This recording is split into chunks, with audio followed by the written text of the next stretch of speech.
저는요, 나름대로 어디 이렇게 좀 여러 나라를 가는 기회가 좀 있지요. 근데 이상하게 가는 데마다 아는 사람이 꼭 한두 분씩은 있습니다. 신기하죠? 예, 신기합니다. 사실 저기 오기 전에 우리 엄영대 맞죠? 장로님을 네팔에서 만났어요. 제가 네팔에 방문 갔는데 거기서 만났어요. 참 쉬운 인연이 아닌데. 그래서 거기서 이제 알게 되고 여기 계신다고, 여기서 예배 드리신다고. 저가 저기 사실 이게 예약을 좀 해놨지 않습니까? 그럼 거기 가서 좀 만날 거라고 그랬는데 제가 깜빡했어요. 다 기억을 못하니까. 근데 여기서 만나 뵌 거예요. 반갑습니다, 장로님. 우리 김우시 장로님은 사실은 뭐 한국에서 이제 만나 뵙고 북한 선교 여기 연변 뭐 그 여러 번 얘기를 듣고 했는데 한국에서 이제 만나 뵀어요. 근데 참 그 인자하시고 그렇죠? 이 사모님도 그렇고 그래서 저런 분이 참 얼굴에 이렇게 선교사라 이렇게 써 있어요. 예.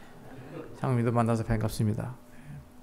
뭐 우리 목사님은 사실은 작은 인연은 아니죠.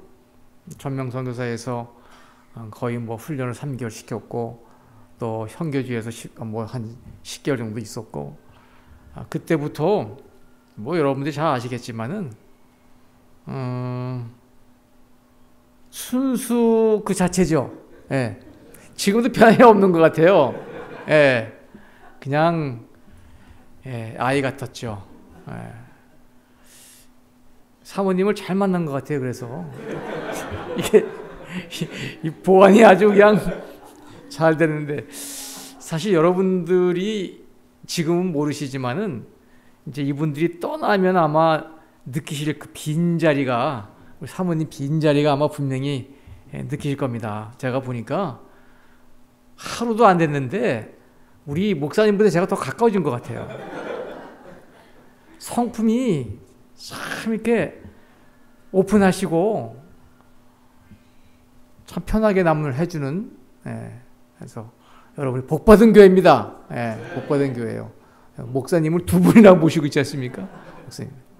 네, 참 좋은 교회입니다. 교회도 이쁘고 하여튼 이런 또 저에게 이런 기회를 주셔서 제가 아주 감사드립니다. 그래서 저도 열심히 이제 준비를 해봤고 오늘과 내일 잘 다른 사람한테는 잘 못 듣는 얘기를 좀 준비하고 싶어가지고 제목도 좀 이렇게 오늘 제목이죠. 재림운동과 재림교회. 사실 우리가 뿌리를 모르면 어떻게 해서 이 재림교회는 탄생하게 됐을까? 재림운동과 재림교회는 어떤 관계가 있을까? 과연 우리 교회는 재림운동을 통해서 뿌리를 내리고 거기서 발전했는가? 그리고 우리가 그 조직을 언제부터 시작해가지고 그 작게 시작한 교회가 오늘날 2200만이 넘는 교회는 어떻게 해서 발전됐을까? 그러면 우리는 앞으로 이 재림교회에서 어떤 마음으로 살아야 될까? 우리 교회가 이렇게 크게 된 이유는 재림운동을 통해서 이렇게 됐는데 과연 우리는 앞으로 이 재림운동에 어떻게 다시 재림운동을 일으킬 것인가? 뭐 이런 줄거리로 오늘 얘기합니다. 그렇죠? 다 들으신 거예요. 다 들으신 거예요. 이 줄거리를 알고 들면 훨씬 나을 것 같아요. 우리 교회는 굉장히 특별한 교회입니다. 제가 이 재림교회를 다닌다고 해서가 아니라 이 재림교회는 특별한 교회예요. 왜냐하면 특별한 사명을 가진 교회이기 때문이죠. 이 특별한 사명이라는 것은 우리 교회만이 가지고 있는 사명입니다. 다른 어떤 교회에서도 찾아볼 수 없는 사명. 그 사명이 뭘까요? 세상 끝까지 복음을 전하는 것인데 좀 읽어볼까요? 시간이 좀 있어서 천천히 좀 보겠습니다. 특별한 의미에서 제7일 안식일 예수 재림 교인들은 파수꾼이요 빛의 전달자로 세상에 세워졌다. 그들에게는 멸망에 가는 세상에 전할 마지막 경고가 위탁되었다. 그들에게는 하나님의 말씀에서 놀라운 빛이 비치고 있다. 가장 엄숙하고 중대한 사업. 뭐죠? 첫째, 둘째, 셋째 선사의 기별을 선포하는 사업이 그들에게 주어졌다. 여러분, 첫째 사업, 첫째 천사의 기별이 뭐예요? 요약하면 창조주 하나님을 경배하죠. 다른 교회들이 창조주 하나님 그 창조일을 경배하고 있습니까? 우리 교회만 가지고 있는 거예요. 둘째 천사, 셋째 천사 마찬가지죠. 그보다 더 중요한 사업은 없다. 다른 어떤 것도 그들의 주의를 빼앗도록 허용해서는 안 된다. 일찍이 인간에게 위택된 가장 엄숙한 진리가 세상에 선포되도록 우리에게 맡겨졌다. 그래서 우리는 특별한 교회죠. 특별한 사명을 가진. 이거 외에 이거는 이제 성경 진리에 대해서 우리가 특별한 교회지만 이 외에 또 다른 의미에서의 특별한 의미가 있습니다. 현재 유엔에서 뭐 조금씩은 달라요. 두세 나라 좀 다른데 현재 유엔에서 237개국을 인정하고 있어요. 공식적으로. 그 가운데 216개국에 복음이 전파된 교회예요. 우리보다 좀 더 훨씬 뒤떨어진 게 좀 있죠. 그래도 두 번째, 누가 어느 교파가 많이 세계에 전파되고 있죠? 여화중이요? 여화중이는 상당히 가파르게 이게 증가를 하고 있지만은 그냥 나라 수를 비하면 그냥 저 밑에 있죠. 두 번째는 천주교회입니다. 천주교회가 상당히 많이 들어가 있지만 우리하고 차이는 많아요. 우리가 비록 216개국에 물론 어떤 예를 들어서 이 어떤 나라는 이 중동 같은 나라는 한두 명씩 서너 명씩 가 있지만 우리 진리는 거기 있는 겁니다. 그래서 우리는 진리를 가진 교회고 재림을 기다리는 교회고 사명을 가진 교회예요. 여러분, 재림에 대해서도 가만히 보십시오. 우리처럼 확실한 개념을 가지고 기다리는 재림 교회는 없습니다. 왜냐하면 이미 죽으면 어떻게 된다는 거예요?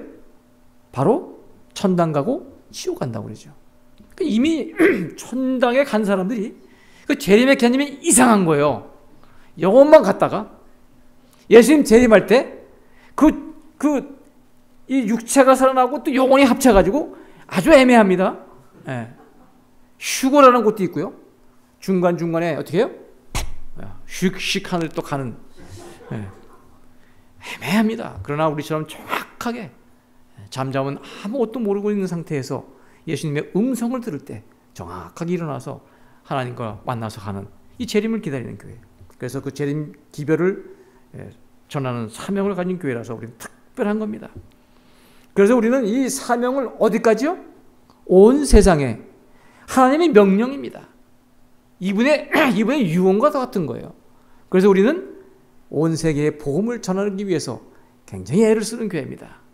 내 교회에 어떤 크게 만들고 확장하는 그게 문제가 아니라 비록 어떤 데는 아까도 말씀드렸듯이 작은 교회의 숫자가 있지만 재림교회의 기별을 온 세상에 전해야 끝이 오신다고 했으니까 그걸 위해서 우리는 모든 세계에 복음을 열심히 전하고 있는 겁니다. 그래서 주님께서 이렇게 얘기했죠. 오직 성령이 너에게 임하시면 성령을 받아서 끝내라 이거예요. 내 증인이 되라. 언제? 모든 땅 끝까지.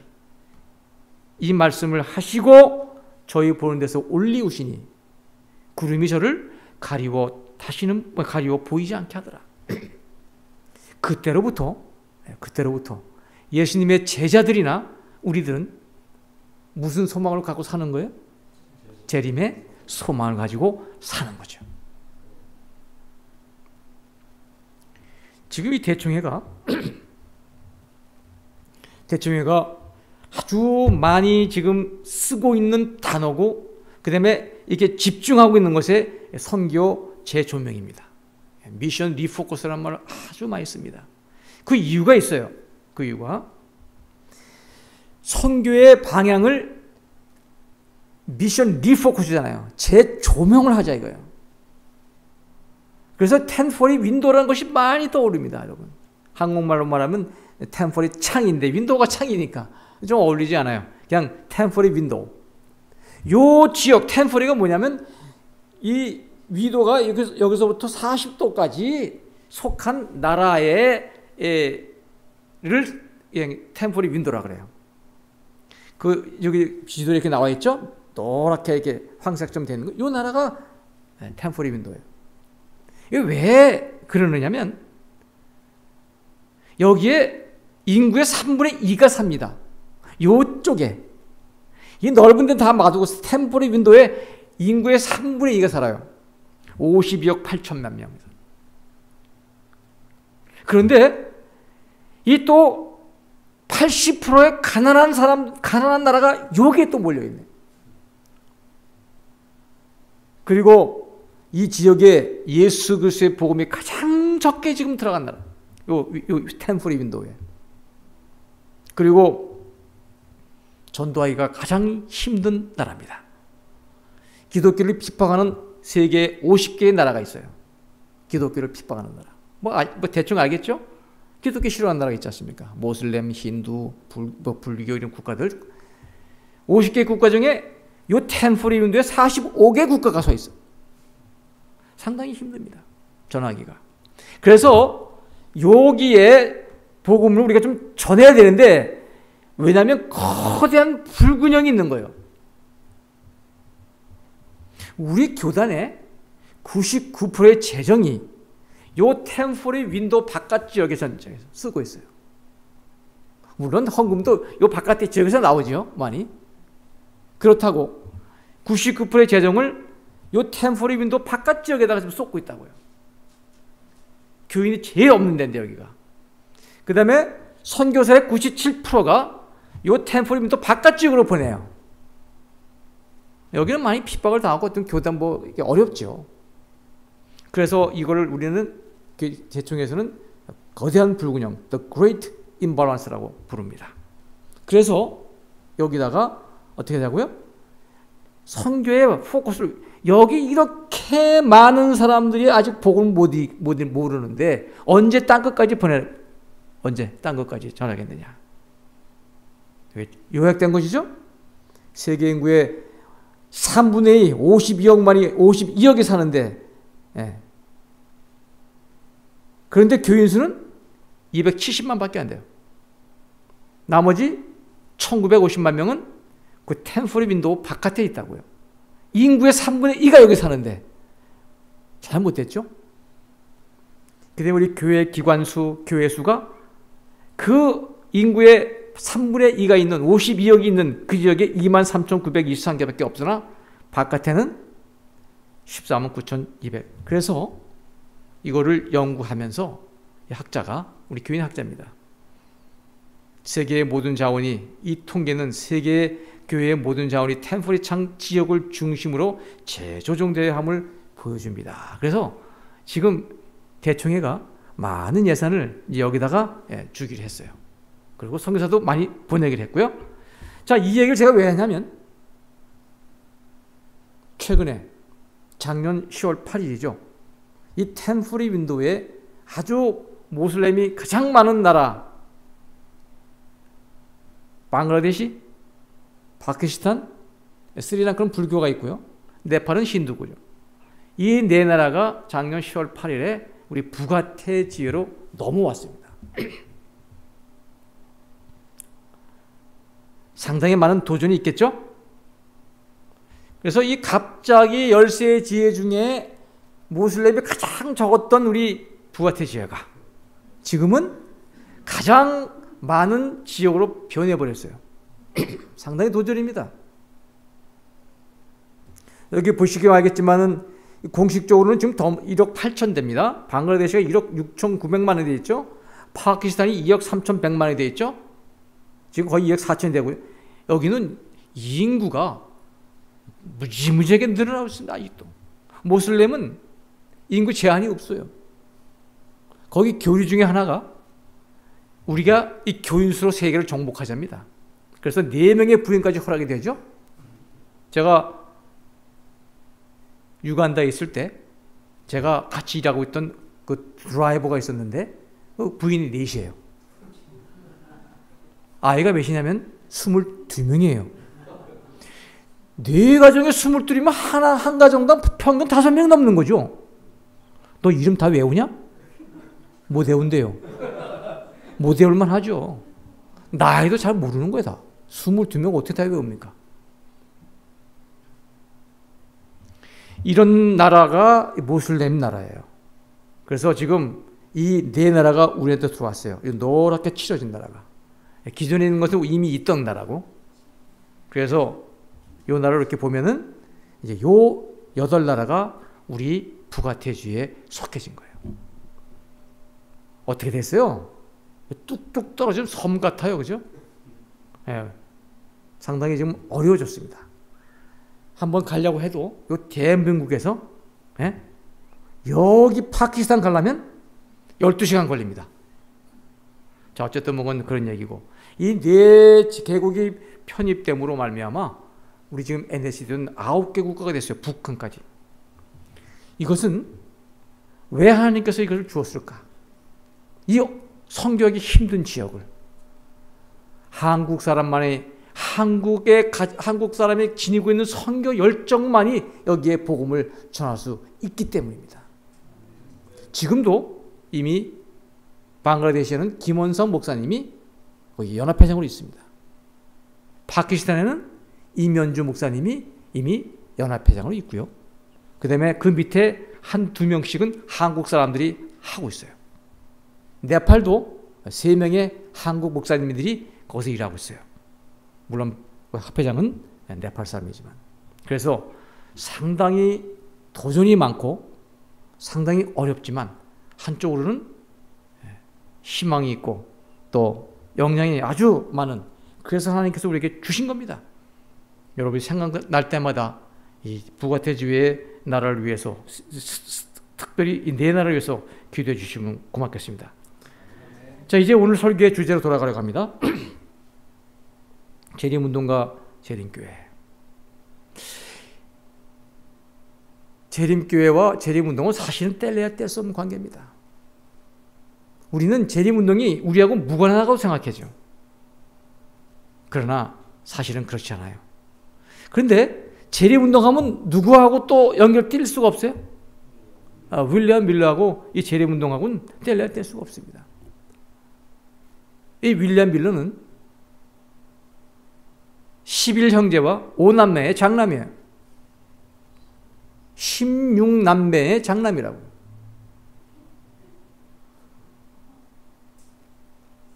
그 16명을 낳으려면 어머님은 어떻게 된지 난 이해가 안 갑니다. 저희 집도 8남매예요. 제가 7번째고 우리 집도 참 많았는데 우리 2배입니다. 근데 이분이 교회는 안 나갔었어요. 삼촌이 시골교회에 여기 보면은 시골교회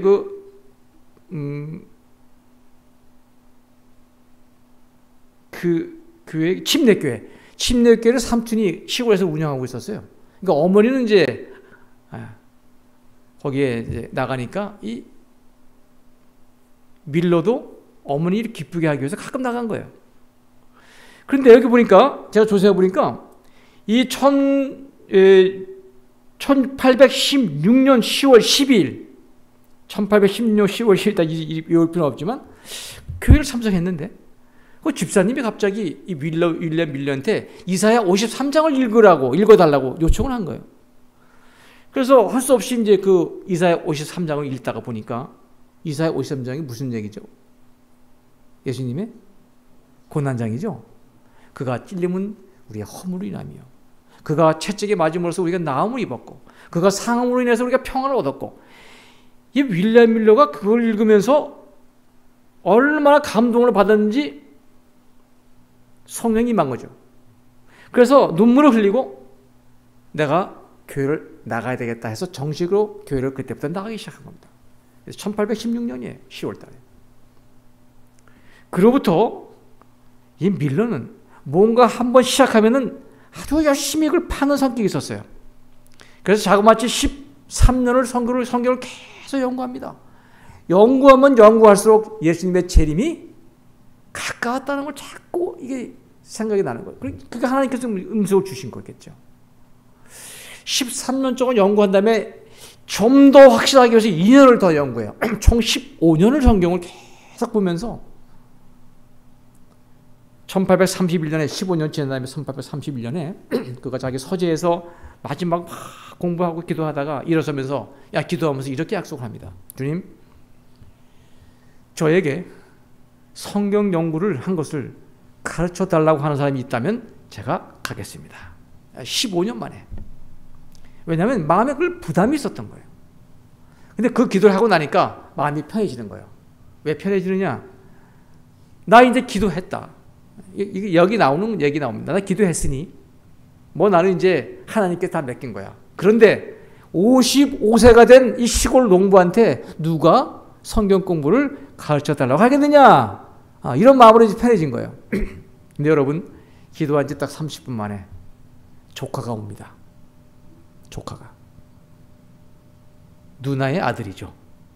와서 매형, 아니지 삼촌, 우리 누님이 또 당신 그 매제가 우리 아버지가 당신이 연구한 성경 연구를 가르쳐 달라고 저를 보냈어요.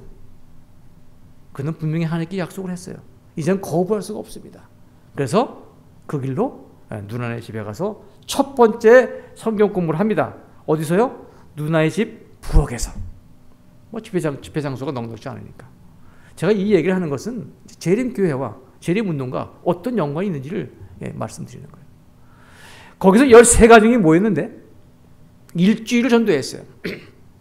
근데 이 사람들이 이 일주일만 더 해달라고 요청을 합니다. 그래서 2주를 하는데 13가정 중에 3명만 빼놓고 모든 사람들이 재림기별을 받아들입니다. 기적이죠. 그리고 이제 집으로 돌아왔는데 집에 보니까 수북히 우편물이 와 있는 거예요. 보니까 전부 다 무슨 우편물이에요? 당신 연구한 재림기별을 우리 교회도 와서 해달라. 우리 교회에서 와서 해달라.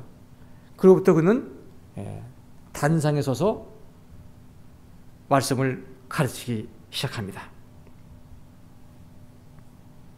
가는 곳마다 어떻게 했을까요? 많은 사람들이 모이고 그의 집회는 성공적으로 끝납니다. 성공이 됩니다.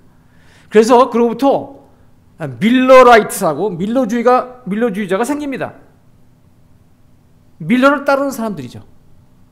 여러분, 이때 밀러가 재림운동을 일으켰을 때에 이게 무지하게 많지만 이 감리교회는 신자가 4만 명이 늘어났고 침례교회는 4만 5천 명이 늘어납니다.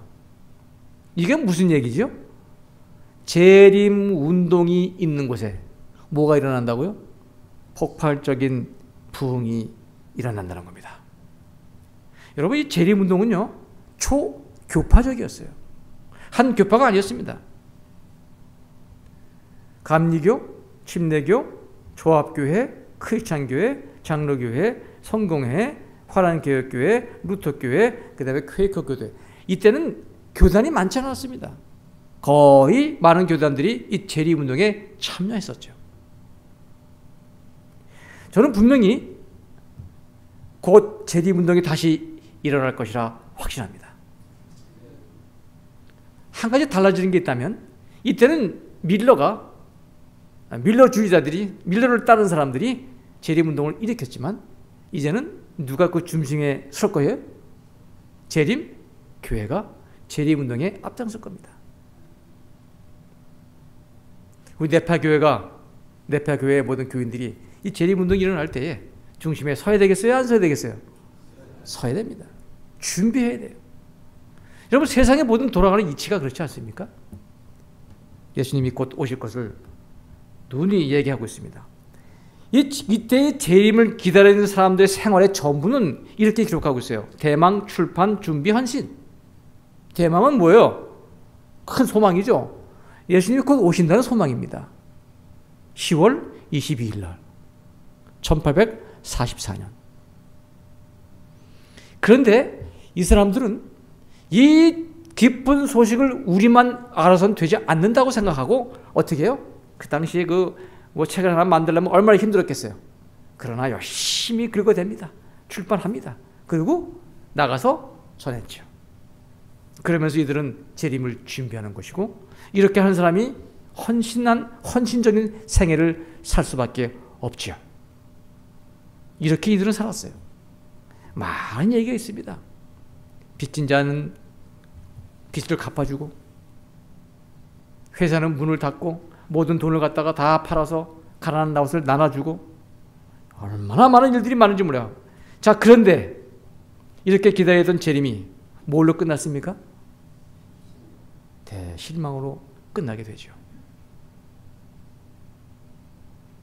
여러분, 이 대실망을 이 하이람 에드슨이라는 사람은, 여기 재림을 기다리는 승천박이 지금도 있어요. 뭐 여기서만 기다리는 것이 아니고 집에서도 기다리고 동산에서 기다리고, 그러나 많은 사람들이 이 승천박이라는 곳에서 같이 하루 종일 기다립니다. 그런데 예수님은 오셔야 안 오셔요? 12시가 되고 1시, 2시 자정이 됐는데 안 오신. 그때 이 하이람 에드슨이라는 사람이 그때 당시의 마음을 이렇게 표현했어요. 우리는 한껏 기대에 부풀어 있었다. 우리는 시계의 종이 자정 밤 12시를 알릴 때까지 오실 주님을 기다렸다. 그러나 그날은 그대로 지나갔고 우리의 실망만이 확실해졌다. 끌어오르던 소망과 기대는 산산이 부서졌다. 이전에 한 번도 경험치 못했던 주체할 수 없는 서러움이 전신에 몰려왔다. 이 지상의 친구들을 모두 잃는다 해도 이렇게 서러울 수는 없었을 것이다. 우리는 동이 틀 때까지 울고 또 울었다. 그렇겠죠? 수년을 주님을 위해서, 기다림을 위해서 보냈으니까요.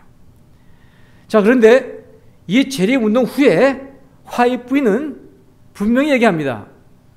그 다음에도 10월 대실망 이후에도 21번의 재림 날짜가 새로 제시됐고, 그러나 그런 모든 추측은 완전히 빗나갔어요.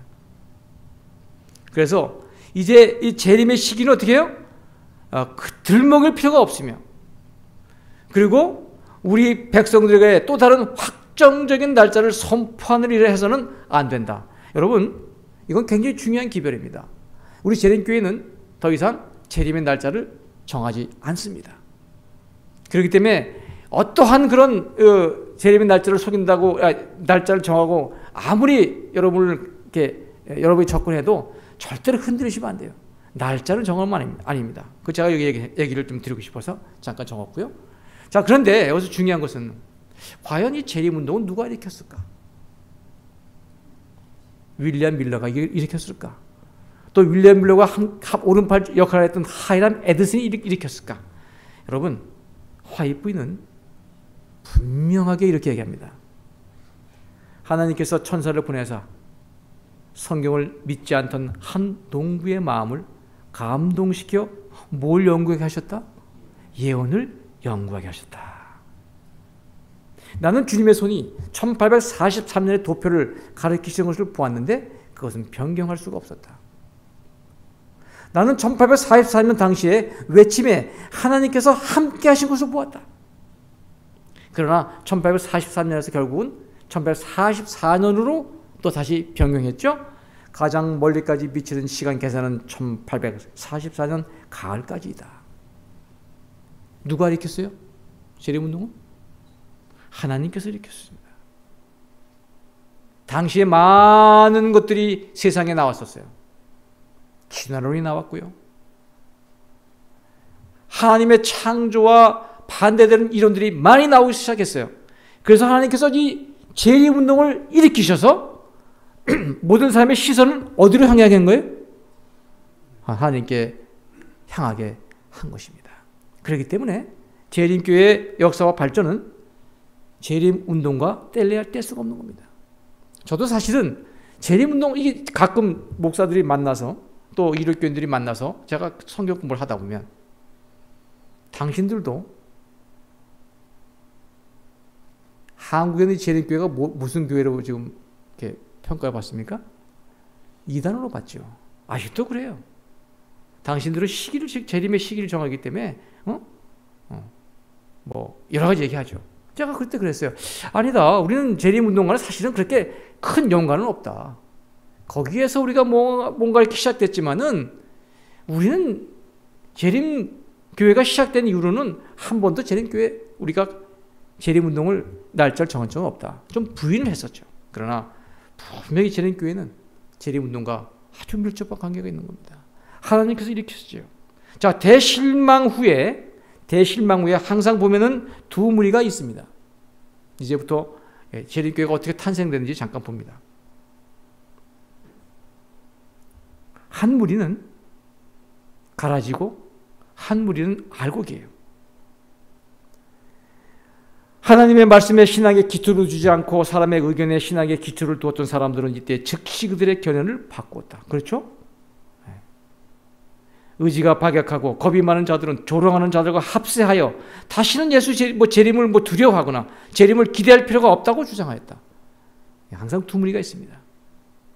그러나 알곡들은 열성 있고 진실한 신자들은 그리스도를 위하여 모든 것을 버리고 전보다 더 그리스도 앞에 가까이 나아갔다. 그들은 그들이 확신한 그대로 세상의 최후 경고를 계속 해왔다. 이 알곡들이 모였는데 그 중에 첫 번째 인물이 누구냐면 여러분이 잘 아시는 하이람 에드슨이에요. 여러분이 하이람 에드슨이 어떤 사람이냐면 1844년 10월 22일 날 대실망을 겪었죠. 모든 사람들이 지치고 많이 떠나가고 조롱하고 했을 때에 실망한 바로 그 다음 날입니다. 하이람 에드슨도 얼마나 많이 실망했겠어요. 그런데 바로 그 다음 날 하이람 에드슨은 자기 친구를 초청합니다. 그 친구 이름이 여기 있어요. O.R.L. 크로저라는 사람인데 왜 불렀을까요? 이 기록에 보면 지금 재림운동에 참여했다가 실망한 많은 사람들이 있다. 그 사람들을 어떻게 하자? 가서 위로해 주자. 자기도 실망했는데 그 다음날 바로 말이죠. 그러면서 그 다음날 그가 이제 옥수수 밭을 지나면서 받았던 경험을 이렇게 기록하고 있습니다. 우리는 출발했다. 넓은 밭을 지나면서 그 중간쯤 되는 곳에서 나는 걸음을 멈추었다. 내 눈앞에 하늘이 열리는 듯했다. 2300주의 끝인 7월 1일에 우리의 대제사장 7월 1일 여러분 성경의 7월 1일은 어떻게 해요? 대제사장이 갖는 날은 7월 1일은 10월 22일이에요. 나와 이 땅으로 오시는 것이 아니라 성수의 둘째 칸에 처음으로 들어가신 것임을 나는 분명하게 보았다. 그리스도께서는 이 땅에 오시기 전에 지성소에서 하실 일이 있었다. 이 성소에서 대제사장이 나오는 것을 예수의 제 이름으로 윌러는 하이람 에드슨은 해석을 했는데 그게 아니라 어떻게 해요? 지성소로 들어가는 거예요. 뭘 하기 위해서? 중보를 하기 위해서. 그래서 재림이 아니라 하실 일이 있어서 지성소로 들어갔구나. 이게 지금 우리에게는 어떤 진리의 기초가 됐어요? 소위 우리가 요새 많이 거론되는 조사심판의 기초가 됩니다. 지금 우리가 무슨 시간에 있어요? 조사심판에. 예수님이 어디 들어가 있어요? 지성소에서 우리를 위해서 충보하고 계시죠. 예, 이 하이람 에드슨은 이렇게 계시를 보면서 이제는 우리 교회의 기초를 튼튼하게 놓습니다. 이 사람들 외에도 하이람 에드슨, 엘렌 G. 화이트, 조셉 베이스, 제임스 화이트, 그 다음에 프레드릭 이렇게 이름이 쭉 이분들이 재림교회의 개척자들입니다. 여러분 왜 제가 얘기 안 했었지? 엘렌 G. 화이트 감리교인이었고요, 조셉 베이스도 침례교인이었고요, 제임스 화이트도 우리 교인이 아니었죠. 이분들이 모여서 재림교회의 기별을 하나씩 둘씩 만드는데 그 중에 하나만 보겠습니다. 안식일이 어떻게 되느냐? 베이츠 장로가 주일 중 제7일인 토요일에 쉬면서 우리에게도 토요일이 진정한 안식일이라고 우리의 주일을 환기시켰다. 화이트는 이제 나중에 이 계비를 본 거죠. 나는 그 문제의 중요성을 깨닫지 못했으며 그가 다른 9계명보다 넷째 계명을 더 강조하는 것은 잘못이라고 생각했다. 그런데 그의 자서전의 95페이지에 있는 얘기입니다. 예수님께서 법궤의 뚜껑을 여시자 나는 십계명이 기록된 돌비들로 보았다. 나는 십계명의 중앙에 위치한 넷째 계명이 부드러운 후광으로 둘려있는 것을 보고 놀랐다. 천사가 말하였다. 그것은 십계명 중에서 하늘과 땅과 그 가운데 있는 모든 것을 창조하신 살아계신 하나님의 신분을 분명히 나타내는 유일한 계명이다.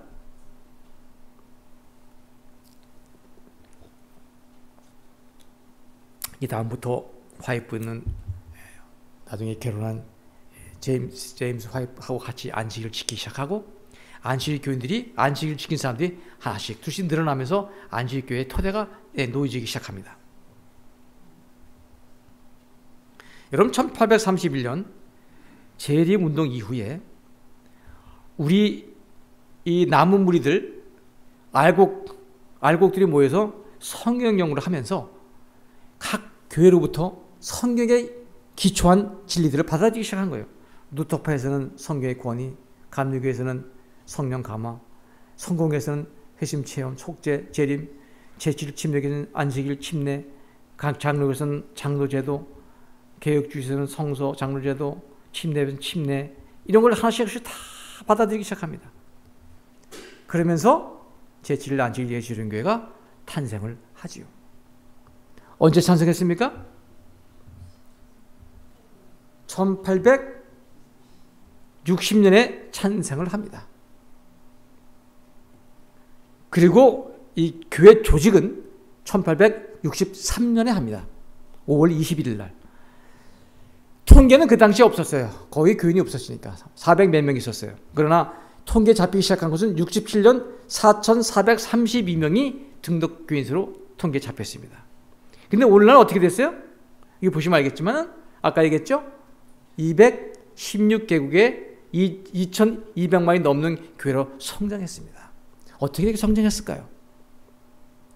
여러분, 한국교회도 성장할 때 그때 당시에 이 재림에 대해서 엄청나게 우리가 내일 또 말씀을 드리겠지만 재림운동이 한국에서 한참 일어났습니다.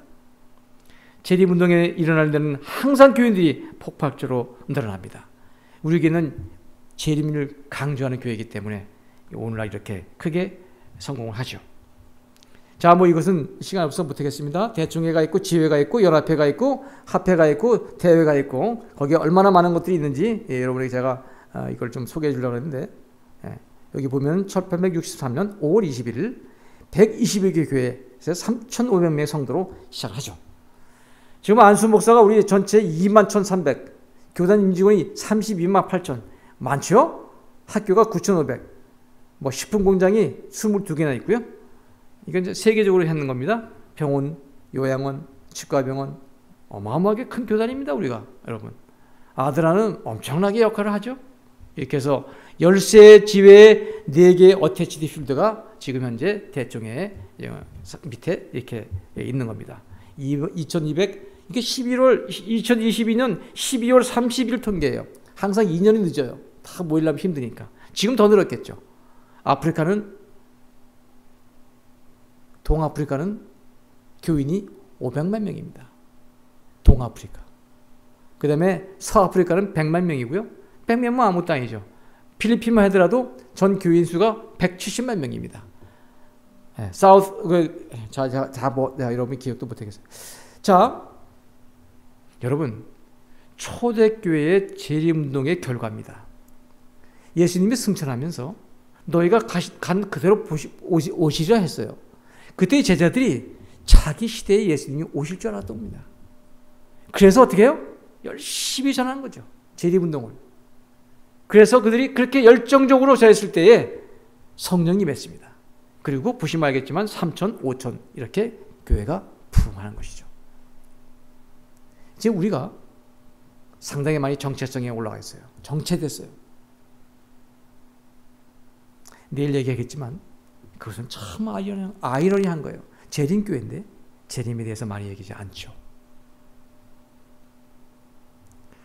재림운동이 다시 일어나야 됩니다. 여러분, 이거는 이 초대교회가 어떻게 해서 그렇게 재림운동이 일어났고 폭발적으로 성장했는지 예, 여기 이 얘기예요.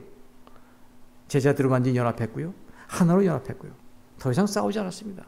더 이상 누가 높은 지 차지할 그런 말 없었어요. 그들은 한 마음과 한 뜻이 됐어요. 그래서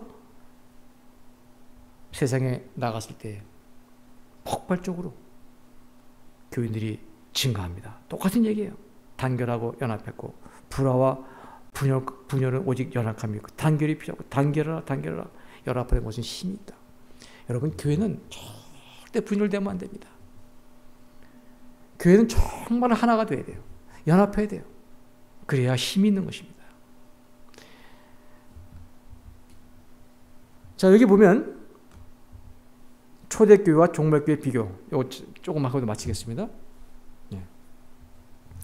초대교회는 어떤 도구나 도움도 없었으나 뭐가 있었다?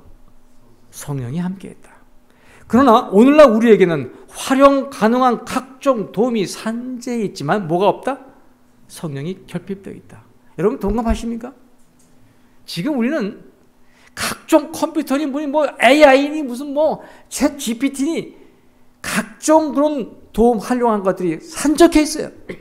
그래서 그것만 가지고 할 수 있다고 생각하는 겁니다. 성령이 결핍되어 있죠. A.W. 토조 목사는 이렇게 얘기합니다. 하나님께서 오늘날 우리 교회로부터 성령을 거두어 가신다 해도 95%의 교회 활동은 그대로 지속될 것이고 교인들은 아무 변동도 느끼지 못할 것이다. 왜요? 성령 없이 하는 것에 익숙해 있어요. 물론 열심히 하니까 결과는 좀 있겠죠. 그러나 성령의 폭발적인 능력이 없으면 이 사업은 맞춰질 수가 없는 겁니다. 하나님께서 초대교회로부터 성령을 거두어 가셨다면 95%의 교회 활동은 즉시 중단됐을 것이고 교인들은 이 변동을 바로 알아차렸을 것이다. 왜요? 초대교회는 성령의 힘으로 움직였기 때문에. 나파교회는 어떤 교회입니까? 여러분이 한번 생각해 보시기 바랍니다. 성령에 의해서 이 교회가 움직인다면 지금 이 자리는 여러분 이것은 분명한 겁니다. 지금 이 자리는 꽉 차고 넘칠 겁니다. 앞으로 분명히 여러분께서 성령 운동을 하시기 바랍니다. 매일매일 성령을 구해달라고. 복음사업이 그처럼 무력한 이유는 성령의 임재가 없기 때문이다. 학식과 달란트와 웅변과 선천적 또는 후천적 재능을 다 갖췄다 할지라도 하나님의 성령의 역사가 없이는 한 사람의 마음도 감동시킬 수 없고 단 한 명의 죄인도 그리스도께로 인도할 수가 없다. 이와 반면에 만일 저희가 그리스도와 연합하고 성령의 선물을 갖게 된다면 아무리 가련하고 무식한 제자들이라도 사람의 마음을 움직일 수 있는 능력을 갖게 될 것이다. 얼마나 큰 차이입니까, 여러분? 여러분, 성령은 그냥 임하는 것이 아닙니다. 복음을 전하는데 여러분이 참여를 해야 돼요. 복음을 전할 때 부족한 것을 성령이 채워주는 것입니다. 우리는 하나님의 오시는 날을 바라볼 뿐만 아니라 그날을 재촉해야 한다. 여러분, 우리는 지금 흔들림의 시대에 살고 있어요. 흔들릴 수 있는 것은 다 흔들리는 것입니다. 모든 게 다 흔들리는 시대에 살고 있어요. 흔들리다 못해 재림신앙이 흔들리고 있어요. 다행인 것은 하나님께서는 무제한 천사들을 통하여 당신의 진리를 선포할 수 있으시나 그것은 그분의 계획이 아니다. 하나님께서는 많은 결점들을 가지고 있는 사람들을 당신의 계획을 수행하는 도구로 선택하신다. 저와 여러분이 희망이 있는 것이죠. 우리는 흠이 있지만 하나님께서는 천사를 통해서 성령을 통해서 그냥 당신이 직접 하는 게 아니에요. 우리를 사용해서 결점 많은 우리를 여러분들이 도구로 다 사용되시기를 간절히 바랍니다.